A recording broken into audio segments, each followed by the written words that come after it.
Impore Rwanda, Impore Rwanda, Impore Rwanda.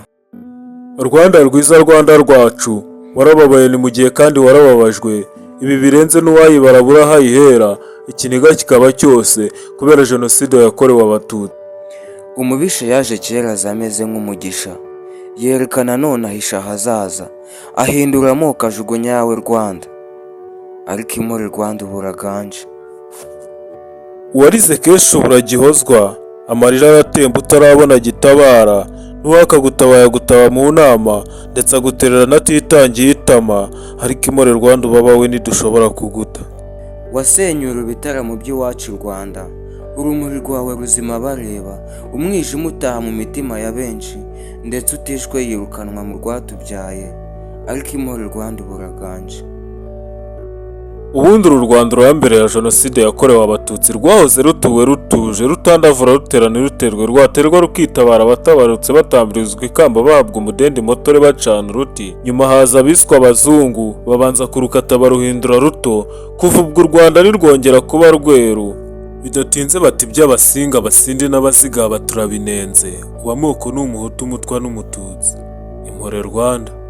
Ariko mbega ngo amoko araba imbarutso y'ibigwari bikarwana no kugwa nabi, ubundi ikaramu igata umurongo. Iyo mu mashuri bati hariga bamwe abandi yenda mwikorera amaboko, dore n'ubundi ni muri Abanyarwanda, kandi bamwe muri bo bavukana banabizi, ariko Impore Rwanda warababaye. Uzi kuzira uko uteye, ukazira uko ureshya, ukazira ibyo utunze utanatarabuka ngo unahunga, bishi bagose hose bataguha n'agahenge ngo nibura utore n'agatotsi. Yo Impore Rwanda. Yego uwaribara n'uwariraye waribonye akarusha, gusa njye ndaribara nk'uwaribariwe, hari n'ubwo uwariraye azaba atagihari. Tuzakomeza dukongeza urwo rumuri, twamurikiwe n'iz'amarere umunsi isasu rya mbere ryumvikana iburasirazuba. Abatengushye Gihanga bati duhunge uyu uje waje ari umutabazi.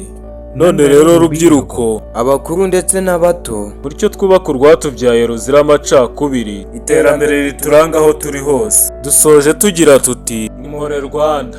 Yari umusizi udaterwa isoni no gusiga asesengura amateka ya jenoside yakorewe Abatutsi. Uwirahiye ko atazahirahiraho agahenge uzahirahira kubiba amacakubiri mu Banyarwanda. Nganzo afatanyije na Whizz Man. Twibuke twiyubaka.